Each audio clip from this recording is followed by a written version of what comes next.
Hey, welcome back, everybody. Time once again to meet our community, the Hispanic business community here in Orange County. Powered by the Orange County Hispanic Chamber of Commerce and Orange County's only community radio station with the only man who seems to know the kind of people we're going to talk with today, Ruben Franco, the big cheese, the president.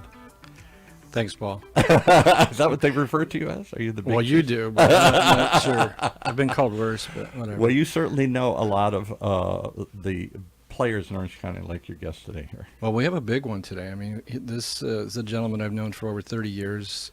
He's been in the community for longer than that. This podcast is called Our Community is Your Community. We like to share our community with the rest of the community, but our guest, Gaddi Vasquez, Ambassador Gaddi Vasquez, formerly with the Peace Corp, formerly OC Supervisor, formerly a police officer at the City of Orange. I like to call him, Orange County's favorite son. Myself, other people believe that the case as well. But he's when it comes to Orange County, he is all in, and he also serves on our advisory board for the Orange County Hispanic Chamber, which is great for us because he does provide us great counsel and just great. But I like to say too personally, he's just been a great friend and mentor for over 30 years. So. Ambassador Gaddi Vasquez, welcome to our show. Thank you for being on. Thank you very much, Ruben. It's good to be with you. Yeah. It's a pleasure. It's always great to get together and talk and all that. And hey, we typically like to start our podcast. And a lot of people know on a high end, your background, right? Ambassador, UN Ambassador, Peace Corps, all the other things you've done on a high end. But I don't think a lot of people know, unless they've heard you speak, like some of the things I've heard you, what your beginnings were like, where you grew up, your parents, all that kind of stuff. Can you share with our audience all that? Sure. Well, I am the descendant of a migrant farm working family. Someone once said, "Oh, you're an immigrant migrant family," and I made the distinction that the migrant farm worker is the worker that is laboring the field every day, harvesting the crops that drive our agricultural economy in this country. And that's what my parents and their relatives and brothers and sisters, uncles, aunts, all drew incomes from being migrant farm workers. And with it, you moved seasonally to the various locations to harvest the crops. I grew up in an era where the Bracero program was in place, and Mexican workers would come to California for the harvest and assist in that endeavor, and then return to Mexico. And it was a source of income. It was good for the economy. Kept prices down, obviously, when you are able to have good, robust labor to harvest those crops. And I went on to be the first person in my family to graduate college.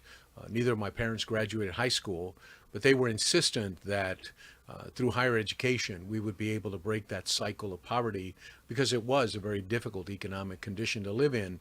I grew up in a one-room trailer with no running water, no heating, no cooling, no electricity. But we made the best of what we had, a lot of love, a lot of support for each other. But my mother, who is the disciplinarian, was the one who kept us on track to stay in school, to graduate high school, eventually graduate college. And from that point on, we came to Southern California and established our roots here. So I went through elementary, through middle school, high school, college, all here in Southern California. And it was a blessing, because this has become one of the most robust economies in the world, but also created opportunities for me when I was a young person through my teen years, high school years, and went on to serve in law enforcement in the city of Orange as a police officer. I was 19 years old when I was hired, sent to the police academy at LA, graduated from the LA Police Academy, and then eventually through long and winding roads, eventually ended up working both in the corporate sector as a C-suite executive for Edison International in Southern California Edison, but also in city, county, state, and federal levels of government. I serve 3 different governors in terms of an appointment or appointee of 3 different governors, and served as an appointee of 2 and nominee of 2 U.S. presidents that included stints as director of the Peace Corps for about 4.5 years, followed by a U.S. ambassador to the UN agencies in Rome, Italy. So that's sort of a synopsis of the journey, and I'm proudly claim my roots here in Orange County. because this county has given so much to my development and to my growth and the opportunities that I've just described. Right. I've heard you tell a story before about your mom, and you were very poor. Obviously, I think you lived.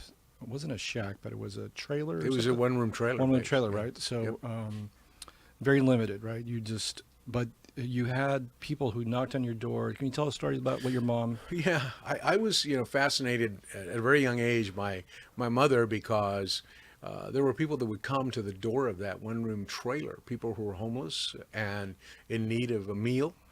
They would bang on that door, and that rickety wooden door. I never forget it because it had that little sliding screen door that was horizontal, and they'd come and knock on the door, and I was just a young boy, but you have these visual experiences in life that become engraved in your memory and in your mind. And I so remember with clarity that when somebody would come to that door, she would tell them to hold on and to wait.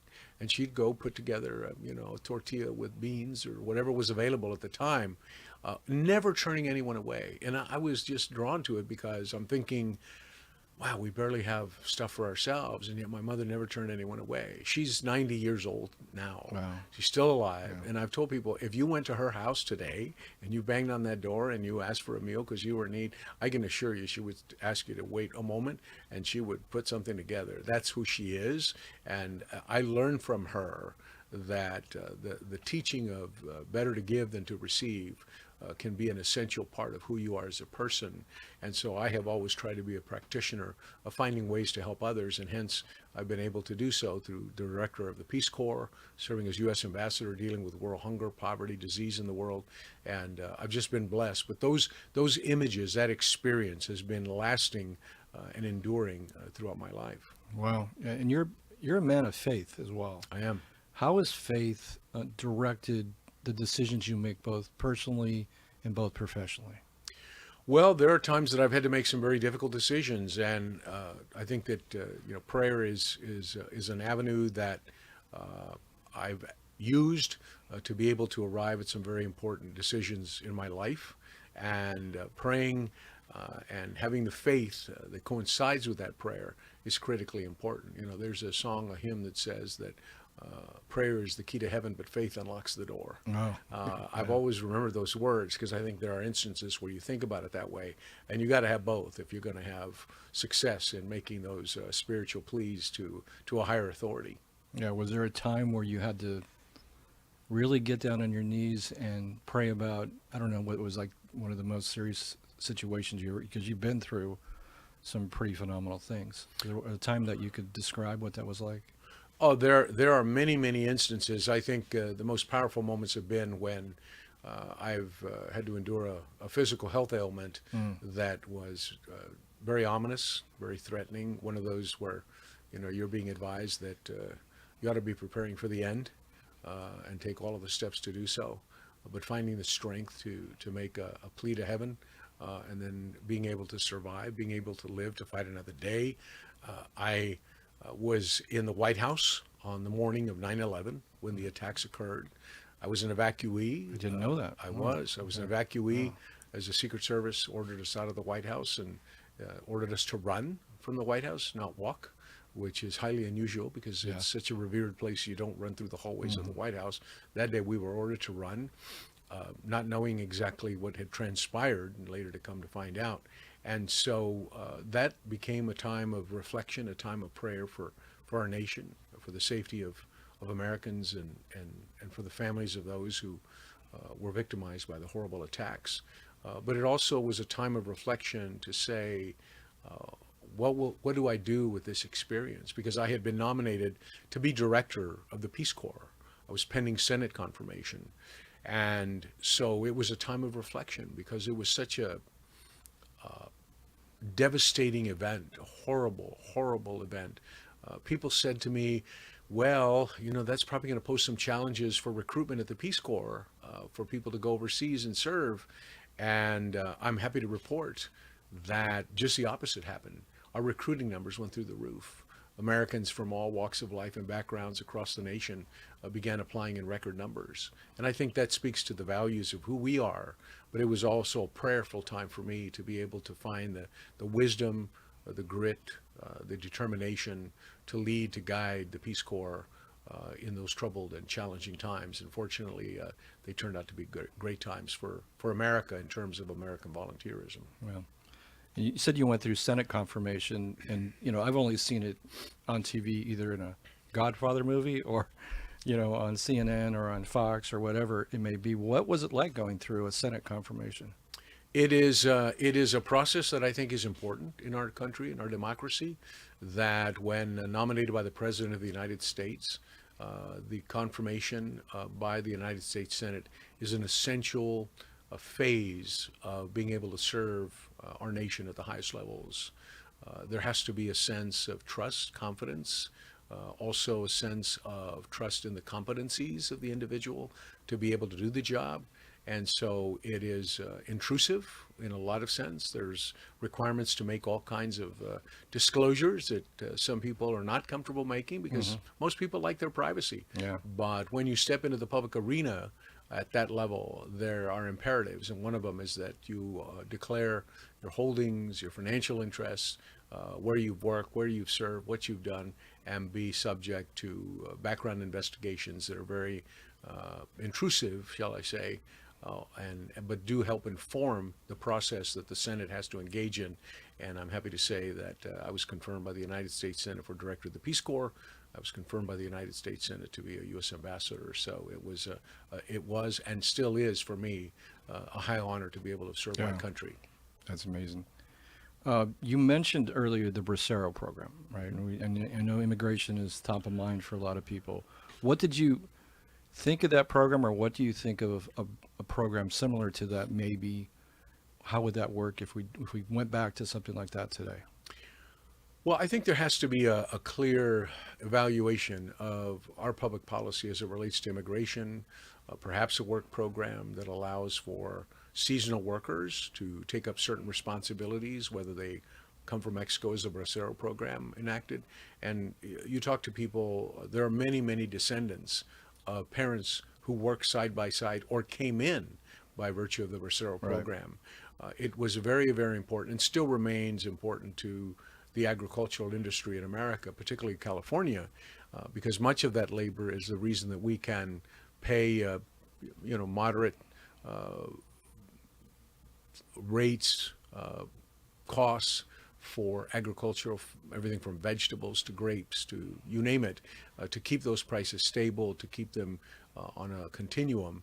It's important to have that labor available to be able to harvest the crops, because obviously crops that are lost, crops that are wasted, crops that die on the vine, never get to the marketplace, have an effect on the prices that we do pay when we go to shop at the supermarket.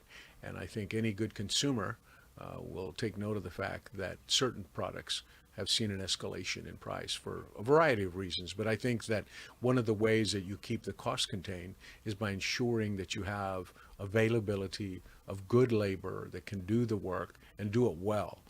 I remember once when we were coming up on the 5 here at the 405, my son, very young boy at the time, and he was staring out of the window of the car and saw the workers, the strawberry patch that's there on the east side of the 5. Everybody, I think, has seen it. Yep. And he was young, and he sees the flatbed truck with all the trays, and he sees the workers with the trays on their shoulders running to the trucks. And he asked the question, he says, "Gosh, Dad, why are those people running to the truck? They should just walk. Why are they running?" And I pointed out to him that it's piecework. So I said, they need to get to that truck as quickly as possible, because every tray that is full is money earned. And they have to pick up an empty tray and run back to the row and start filling another tray.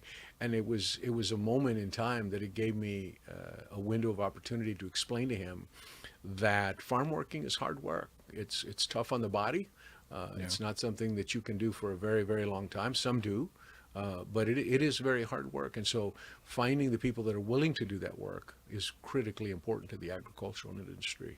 Yeah, whether it's strawberries or whether it's picking avocados, I think people don't understand. Grapes, dates. Yeah, I mean, the workers, things. we have spent time in the Coachella Valley, and we have occasion to see the workers climbing up those date trees Right. in scorching heat, Yep. and shaking those trees for dates to harvest the dates, because it's an important industry in the Coachella Valley and one of the largest producers in the country. So those are the kinds of things that are important to our economy. Yeah, well, this is a great conversation because it's rare to have somebody on who's been through a Senate confirmation, also somebody who's been in Orange County for as long as you've had. So how old were you when you moved to Orange County? Probably first, second grade. Okay. Yeah. So what is that? Seven, six, seven, yeah. Okay. So you've seen it for, decades now. Mm-hmm. So what was it like back then? Can you kind of take us through what Orange County was like then, and maybe give us a little progression of what Yeah. you've seen over the years? Because you're one of the few that can say this. Yeah, well, there was a lot less traffic, I can Yeah. assure you of that. We came to Orange County because my dad, my mom had frankly tired a little bit of the migrant farm worker life from the physical demands of the work, and they had been at it for a long time. And a cousin said, "Why don't you come down to Orange County and maybe you come to work with me?" And so we ventured south. And my parents fell in love with Orange County immediately. And fortunately, there was a job available for my dad to be able to take that up. And I think that Orange County in that phase of time or history of Orange County was just beginning to expand beyond the realm of hospitality and tourism that was Disneyland, because as we all know, this is the 70th anniversary of Disneyland. Yes. And yet that was already emerging as a major driver, and also starting to take on its own identity, that it's not a suburb of Los Angeles County or Los Angeles. We are Orange County. And so the difference was that there were not as many cities. Today there are 34 municipalities in Orange County. Back then, most of South Orange County was unincorporated. Most of it was undeveloped. I like to remind people, the only incorporated cities that I recall back then was San Juan Capistrano and San Clemente. Then came Irvine. But beyond that, when I describe to people that when I happened to serve on the board, Laguna Niguel, Laguna Hills, Lake Forest, Mission Viejo, Coto de Caza, none of those municipalities existed, but have evolved over time. And so Orange County began that transition where it went from citrus, agriculture, to more development, more growth in the population, but always having a very, very strong base of a military economy, meaning that there were many personnel in the military that were stationed here, either at Tustin Helicopter Station or at the El Toro Marine Corps Air Station or Los Alamitos, the Naval Weapons Station in Seal Beach. I think that's part of the narrative that gets lost about Orange County, that during the war, we were an essential operation. When you look at the remaining blimp hangar, Right. Those two blimp hangars, and let me tell you, it was painful for me to watch that one hangar burn down. I was traveling at the time. Somebody said, "Have you seen the footage?" It was, I felt like I was losing a distant relative, because if you've grown up in Orange County, they're monuments. They are a monument to who we were and the role that Orange County played in the deployment of the blimps during the war. And all told, to see one of them go up in smoke was a very sad occasion. And I frankly, if I had the resources personally to maintain the monument of the one that remains, I would, because I do think it is an important monument to remind us of some of the rich history that we had now that the other bases have closed. So that, between agriculture, military, and expanding hospitality and tourism, Orange County was beginning that cadence that would bring us to where we are today. Yeah, I don't know what the population of the entire county was back then. I know we're like 3.3 million and change right now, but I think you said 70th anniversary of Disney. I think Anaheim was only 15,000 at the time. I don't remember. Some kind of small, precisely, but it was small. It was small. Now it's over 300,000 and it's growing still. But yeah, it's an interesting county. It was fairly young, right? And still is regarded fairly young. It is a young county, but there are a lot of things to love about Orange County, and I'll tell you a quick story that when I was in Italy as ambassador, that a lot of people were impressed by the fact that I was from Orange County, because back in that day, one of the most popular teen shows in Italy was the OC. Yeah. So the minute people knew that I was from Orange County, it immediately made me a very popular person in that sense. But I reminded them that it was not filmed in Orange County. It was filmed in Malibu. And Manhattan Beach. And Manhattan Beach. And so sometimes we can't even get our identity straight. Right. But I always remind people that, and I like to say that we're not a suburb of Los Angeles. We're not a suburb of northern San Diego County. We are Orange County. And that should really be a point of pride that we have a robust economy. We have low unemployment. Yes, housing affordability is way too high. We need to stabilize that situation to give younger couples, younger people, opportunities to be able to acquire a home and housing here in Orange County. But the fact that you see so much venture capital, so much innovation, companies that choose to headquarter here, is all an indication of the climate and the opportunities that this county has to offer. And we have some of the finest universities in the world doing some amazing research, not the least of which is the University of California, Irvine, which is a leader in research in a number of sectors. So there's much to celebrate. And of course, the 70th anniversary of Disney affirms that we are still a very potent tourist destination in America and the world for that matter. Yeah, I mean, we are sitting on campus at UCI, University of California at Irvine, and we do, as a chamber, we do a lot of work with Chapman, who we are on their board, Cal State Fullerton, Vanguard, Concordia, all the universities actually that are around, all the community colleges that are around. We realize as an organization that K through 12, 50% of the students are Latino. Correct. Right? 33% of the county is Latino, but 50% of the students. So that growth path is, at some point, this county is going to even get more Latino. I think you told a story. I don't know if you want to share it, but you told the story. You've told it before, and it's real. To me, it's funny, but about Cheech and Chong, or Cheech, about the growth of the Hispanic community. Yeah. You want to share that? Yeah, well, there's a famous quote by Cheech Marin, who I've described as a great philosopher and someone who has given a lot of thought and has done a lot of great things to promote the Latino community. The Cheech Museum, Art Museum in Riverside. Yeah. If the listeners haven't had a chance to visit, I encourage you to visit it. It's an amazing collection of artwork. I think he has one of the largest collections of Latino art anywhere. And it's interesting too, and I'll answer your question, but one of the pieces of art that's hanging in the museum right now is actually artwork that was in the residence where we live, the official residence in Rome, Italy, while I served as ambassador. There's a program called Arts in the Embassies, where ambassadors are able to solicit or request certain artwork to be able to display in the official residence, so that when guests come from different places in the host country, they're able to see the artistic work of American artists or collections belonging to American collectors. We were able to acquire, I think it was 3 from Cheech Marin's collection, 4 from Joan Irvine Smith, and had them on display in the residence. And one of them was a very popular painting that we, after we left Rome, lost track of her, so to speak, the her in the painting. Yeah. And then lo and behold, when we went for our first visit to the Cheech, there she was on display.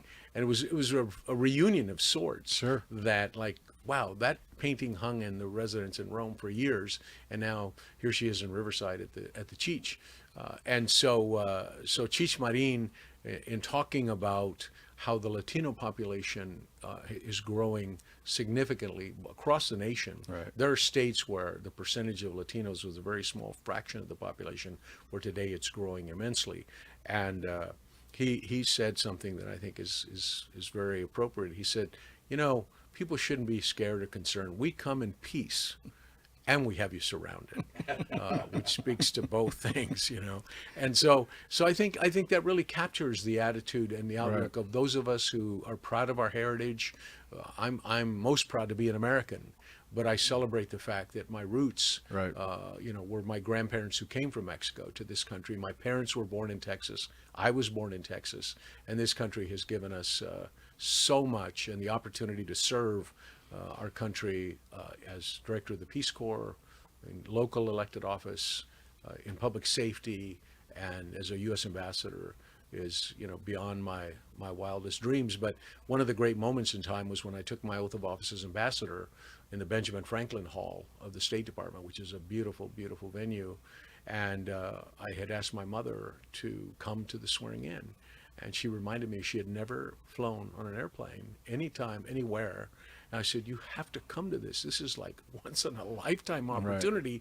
Right. And I said, what will it take to get you to come and to get on that plane? And I think she thought that she could outmaneuver me. And she set a very high bar. She says, well, the only way I'll go is if my pastor flies with me. And so I called her pastor and I said, hey, pastor, have you ever been to Washington, D.C.? He said, no, never been. I said, well, have I got a deal for you?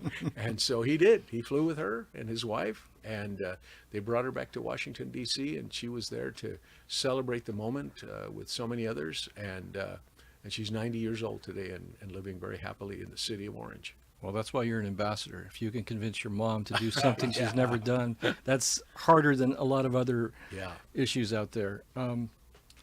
You mentioned education, or we talked about education, and and you've been part of it, our youth chamber. We have a lot of young students. What is like kind of the typical advice you give our students when they're just trying to get out in life, and might not know what they want to do yet. They haven't kind of fallen or in love with something, but what kind of advice do you give young people today? Well, the advice that I give to young people today is, first of all, dream big. Yeah. Because dream big sets the bar for where you may or may not go. But think big, dream big, and then do great things once you've been empowered. I just received a photograph just in the last few days from a young man that I've been mentoring for a number of years now. And I have followed him closely, actually graduated from UCI. Okay. And just kept encouraging him, a son of immigrant parents, just great parents, dreaming big things for their child, and I just kept encouraging him to, focus, don't be deterred, can't be defeated, and just a couple of days ago, he sent me his graduation photo from Oxford. Oxford University. Yeah. Oxford. The Oxford. Like England. Yeah, that Oxford, wearing all the regalia of graduating with his master's degree, and it just, I mentor a lot of young people and try to encourage them to say, the only limits that you're going to encounter are the limits that you place on yourself. Right. We still live in a country where you can dream big and you can accomplish great things. I think it's also important to understand your own capacity to have that determination, that sense of purpose. Not everybody's for UCI, not everybody's for Chapman, right. But there are others who are sent into college, occupational training, vocational training. Sure. The important thing is that when you dream about what you want to be someday, that you apply yourself, that you have that sense of purpose, that you have that sense of determination, and not yield to the cynical voices, because a lot of it is conditioned on where you grow up. I mean, you may be growing up in a rough part of town where peer pressure is constantly in your ear that, you're not going to amount to anything, you're not going to get there, forget about it. I've seen those scenarios, and I've watched young people emerge from that because they focused on what they wanted to achieve and have been able to break out or shut the volume off, put the mute button on, right. Those voices that are cynical, that are critical, that are doubtful, and you press on. And so those are the kinds of things that I encourage young people to do, and not place limits on themselves, but to dream big. Look, and I also say that in life, we all have had occasions to stumble and fall a few times. Sure. And it's not a matter of how many times you fall down, it's how you get up. Right. Because you want to live to fight another day.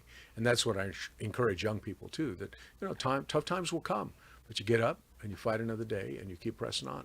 Well, you don't learn anything from your successes typically. You learn from your failures, right? And that's typically the thing. Let's go back to Gaddi at 19 being that's pretty young to be a police officer. How did that come about, and what was the thing you learned being a police officer at such a young age that you still carry with you today? Well, the motivation for me was that I was very interesting because I was just a young boy at that time living in Santa Ana and living in the barrio trying to, again, make ends meet. And I'd go down to a shopping center that was located at 17th and Euclid at that time. Still there, but it was a different kind of shopping center. And there was a bakery that was frequented by 2 motorcycle police officers from Santa Ana. Okay. And they would come to that bakery every single day at a precise time. And I would be waiting for them on my Stingray bicycle, my Schwinn Stingray bike. Officer Pillsbury and Officer Flagg. I've never forgotten their names. They were, their images, their faces were weathered. They were sun-beaten and sunburned from riding those motorcycles. Yeah. Their arms had deep tans. But I just came to admire these 2 guys, something fierce, and I just watched them from a distance. Never really had conversations, and they'd be writing their tickets or finishing up their ticket books for that day, and they'd have their donuts and coffee, and they'd be on their way. And that just left an impression on me, of an initial impression of public service and law enforcement. So when the police chief in Orange called me in and said he wanted to send me to the police academy, I was, struck, because I was young. I went off to the police academy when I was 20, the Los Angeles Police Academy, and eventually graduated as a class speaker and came back to the city of Orange, where I served. And I think that law enforcement is, in some ways, is a calling, in the sense that you have to have a heart for people. And I know it's more complicated today than ever. Sure. The situation in society today and law enforcement is a very complicated relationship on many levels. Back then, I think it was challenging, but it was a different way of handling things, where you could manage things a little better to keep the peace, to make sure that those that needed to be incarcerated landed in the right place, and those that you could sort of intervene for and help, might be able to do something for. So it was a different era, a different time, but I've said to people, I said, that experience taught me very early on in my career that some people can be very good, and then there are some people who are very evil, who seek to harm others. Yeah. And that's where good law enforcement is an imperative, is to provide an environment of protection and safety and confidence and trust between a community and its law enforcement agency, that when needed, law enforcement will be there to apprehend and to remove those who choose to prey on victims, and we did so. And so for me, it was a very foundational experience. And I was, I have to tell you a funny story too, that I was, I worked as a school resource officer while I was a police officer. Okay. And so I had to go to all the first, I think it was kindergarten, first, second grade schools, and make a safety presentation in uniform with Barney the Talking Police Car, which was a full-size police car that was wired to go animated when I had all the kids in the schoolyard. And so I was known as Officer Friendly. That was my official name with this program. And so I left law enforcement, and decades later, I was at the Nordstrom store in Santa Ana, which is no longer there at the main place. I went in to buy a tie, and the young woman behind the counter, she says, you look familiar to me. I don't think so. Well, I've never met you before. She says, no, I think I know you. And she labored over that for a little while. I was trying to pick out a tie, and she finally blurted out, she says, you were Officer Friendly, and you came to my school. I was like, what? And I said, keep it down. Don't go too loud with that. And I thought, gosh, it's been decades, Right. and she remembers that. Yeah. And it's sort of a reminder that the things we do in life and how we present ourselves or what we convey can have a lasting, powerful effect on the lives of young people. So in the case of this young woman, she recited, oh yeah, I remember, the coloring books and the police car and all that stuff, and I just walked away from thinking, I'm glad I did that. It was hard work dealing with first, second graders every day. Oh yeah. But it left an imprint in her mind, and it was a great moment to celebrate that work. So I think law enforcement, again, it's complicated, but great police departments can be very innovative, can be very creative, and build a strong bond with their communities when they want to do so. Right. This might be challenging. Obviously, that was very rewarding what you did there, and you've done a lot of great things throughout your career. Was there one thing that you did in particular, one career that you did in your career that was the most rewarding? They were all rewarding in unique ways, but I have to say that a bit I tilt toward the Peace Corps in the sense that the Peace Corps was an idea of President John Kennedy in 1961. And the purpose of the Peace Corps is to promote peace, friendship, and understanding between Americans and the people of the world. Right. To see Americans say, I'll go to Costa Rica, I'll go to Mongolia, I'll go to Madagascar, I'll go to Kenya, to hear Americans saying, I'm willing to give up 2 years of my life to go overseas, young, old, because there's a myth about the Peace Corps that you have to be young. I had senior citizens serving in the Peace Corps during my tenure as director, persons of every color, of every origin, every background. But as I said earlier, after 9/11, people thought, well, that's going to really affect the recruitment. Right. On the contrary, they soared. The numbers soared. And the fact that Americans are willing to go abroad for a couple years in a culture, a language, an environment unfamiliar to them, and do so readily, fully, with their heart, with their mind, and in some cases taking a hiatus from a career and going to serve in Botswana to combat HIV and AIDS. Yeah. I said it's uniquely American That we believe in volunteerism. And yeah, the Peace Corps is not for everybody, but wherever you live, wherever you might be, I can assure you there are opportunities out there for volunteerism. And I encourage Americans to seek those opportunities out, because if we all pitched in, frankly, we could probably do a little better in society in terms of how we reach others who are not as fortunate as we are. And so for me, just being around Peace Corps volunteers and Americans and traveling the world and seeing them working in some of the most difficult places on earth and doing so with a smile on their face, with a sense of determination, not being thwarted, not being defeated. And I would always ask the volunteers, so what have you learned in the Peace Corps that maybe you didn't have before? And most of the responses were, I've learned to have patience. And when you think about it, we wake up in the morning, we get on the freeway, we're rushing to the office, we're rushing home, we're rushing there. In the developing world, in many places, there are no freeways, but there also aren't waterways. There isn't an abundance of food, so people struggle every day. So hence, the tempo of life, the cadence of life is very, very, very different. And so a lot of Peace Corps volunteers will tell you that they learned more and gained more and garnered more from the experience than they were able to give. Well, I happen to think that Americans have given a great deal to the world to make the world a better place, and we're very fortunate that President Kennedy had that idea in 1961, and it continues to thrive because Americans are still willing to say, send me, I'll go. That's great. That's an amazing way to end this program. And I'm going to kiddingly say, when does the book come out? Because I mean, we could go on and on about your life story, the things you've accomplished, the things you're still accomplishing. I tell people you've kind of retired, right, from Southern California Edison, but I see you working harder now than ever, even when you were working for Southern California Edison. So we appreciate you as an advisory board member, as a friend, as a mentor, everything you've done for us as a chamber, and thank you for being on. We're very honored that you were on today.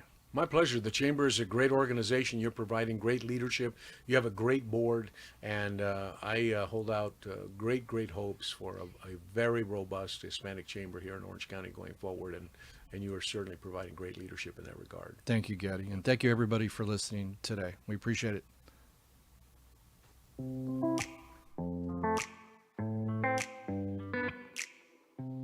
Well, there you have it. Another powerful reason to tune in. Meet the people powering our community, because our community is your community, right here in Orange County's only community radio station, OC Talk Radio, streaming live from our studios here at the University of California, Irvine's Beal Applied Innovation Center.